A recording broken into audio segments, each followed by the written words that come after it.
The time has finally come to say goodbye to a legendary game as we say hello to its successor. The impact that Overwatch has had on us was massive, and it certainly left its mark on the gaming industry as a whole too.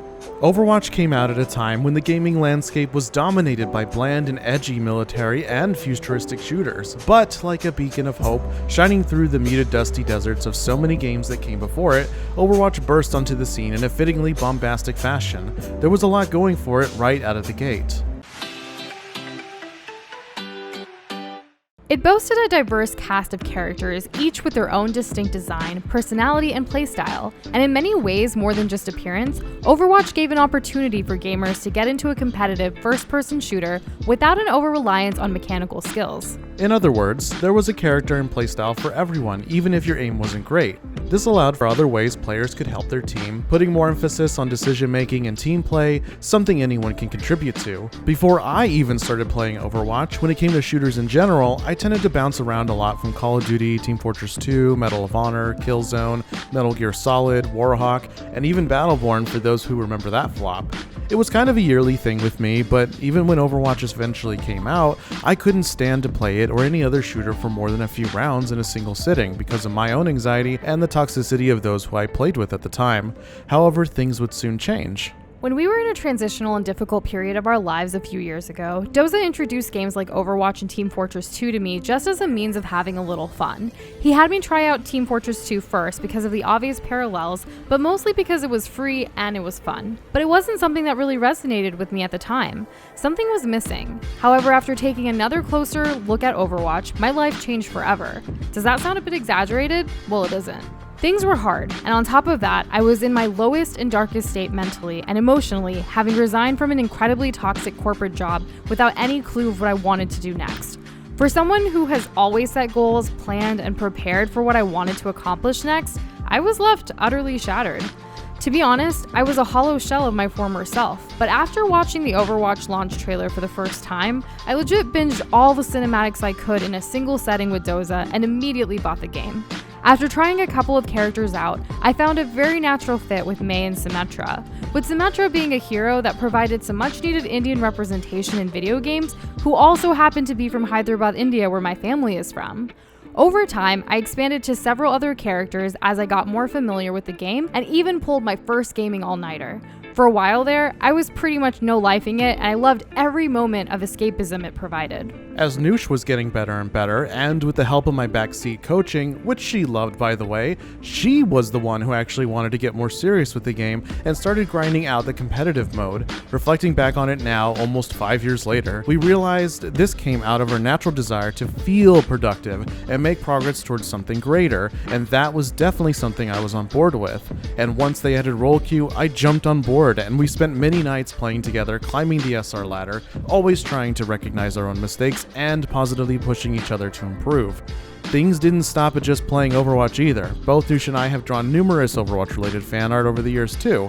These characters have such creative designs, and with all the amazing skins available, how could you not draw them? Imagine our surprise when we found out that there was an official Overwatch cookbook too. We had to have it because, well, we love food and trying new things. Diversity is again the biggest selling point here, and it feels amazing to make something in real life that links back to these fictional characters we adore. We even made our own themed drinks before we had the cookbook and had a tequila themed stream around May very early on in our channel's life. This was also the first time we were invested in the developer behind the scenes of a video game together at the same time aside from Nintendo Directs. Do you remember Jeff from the Overwatch team? For the majority of Overwatch's lifespan, aside from Tracer, he was the face of Overwatch. Commonly referred to as Papa Jeff, you could feel the passion in his otherwise laid-back demeanor. When he was on screen, it felt like someone who really enjoyed the game, wanting to talk to you about it with such personability that hasn't really been felt with anything since. In a world full of Andrew Wilsons and Todd Howards, Jeff really emphasized what the whole point of playing games really means, having fun. Couple that with his Yule-log specials we looked forward to every year during the holidays, it felt like we lost something really special when he eventually left the Overwatch team. We hope he's doing well with his current ventures, but we could not have prepared for what was about to hit the masses, and what we felt was Overwatch's lowest point. In mid-2021, Activision Blizzard, the parent company to Overwatch, was slammed with a lawsuit 2 years in the making. It was over employee harassment, general unfair treatment, and the deplorable actions and inactions to cover it all up from notable leadership no less. In response, we took a break from all things Blizzard, including Overwatch. As more and more information surfaced, it was difficult to navigate those feelings. How could games that give so much joy be made by such terrible people? However, we were grateful that the Overwatch team in particular had no such allegations made against them specifically, and the decisions that have been made at Blizzard since to improve the company have been in the right direction. And hopefully, if and when Microsoft fully obtains Activision Blizzard, things can continue to get better. And that pretty much brings us to today. Overwatch 2 is about to release. We've had a couple of betas in the professional Overwatch League to get ourselves mentally ready for the changes ahead, and these changes will be quite significant. Now, we aren't new to the concept of changes. There's been some big ones in Overwatch's history, like adding role queue or making significant changes to how a hero is played, such as Torbjorn losing armor packs, Symmetra losing auto-aim and half her turrets, and even as early as Bastion losing his barrier for those that remember that way back in the pre-release days. With Overwatch 2, it feels like a completely new game with some familiar faces. The new maps look and play great, expanding the diversity of both the locales present as well as mixing up the moment-to-moment approaches and decision-making, but that's not the biggest change. New maps is a natural part of any evolving game. Let's address the first elephant in the room, Overwatch 2's move away from 6v6 to 5v5. For the past 6 years, it's been 2 tanks, 2 DPS, and 2 supports. Now, you only get 1 tank. Whatever your thoughts are on that, it does mean that the gameplay is less chaotic because you have 2 less players in a given match, less things to track or get bamboozled by. Couple that with a further reduction of the dependence on abilities that stun or other player denial mechanics, you carry more weight in your own playmaking and ability to pop off because of the increased personal agency of the 5v5 format. Playing the beta supported this, and team fights as well as the occasional 1v1 felt a lot faster. Gone are the days of 2 teams slamming into each other at a choke point, biding time until one team blows all of its ults. And as for the other elephant, and yes, this room is feeling pretty cramped right now, Overwatch 2 is going to be free to play, and with that comes new forms of monetization to the game in place of the traditional loot box. This does mean anyone can try it out, and it should help the game grow, but if you aren't used to things like battle passes and in-game shop and premium currencies, we get how that can feel like a bit of a shock to the system. The biggest oofer here is the fact that new heroes, which are planned to come out every other season, meaning every other battle pass, are locked behind a significant portion of that battle pass. Aside from that, we hope that at least this will mean that meaningful additions and improvements can be made to the game, and we can finally say goodbye to the days of having no new significant content for multiple years, once and for all. As for the new player experience, we are happy that the existing cast of heroes will unlock over time for them as they play and win more games. As in the case of Overwatch 1, it takes a lot of time to become familiar with a specific hero, and even more time to become proficient.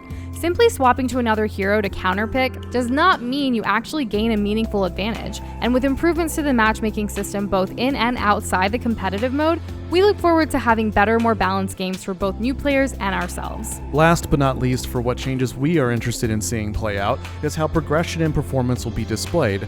Overwatch 2 is making strides to make progressing feel better by showing your personal progress in the competitive mode over time, rather than a pass-fail type of system like in Overwatch 1, while also showing meaningful stats to you and your teammates rather than a vague number with a haphazard expectation attached to it. They're also adding a ping system, kinda like what they got in Apex Legends. These changes should improve nonverbal communication while also reducing toxicity across the player base as a whole, and we are here for it. So yeah, you could say we love Overwatch. We've been experiencing a bunch of emotions with the end of Overwatch 1 in preparation for Overwatch 2's launch.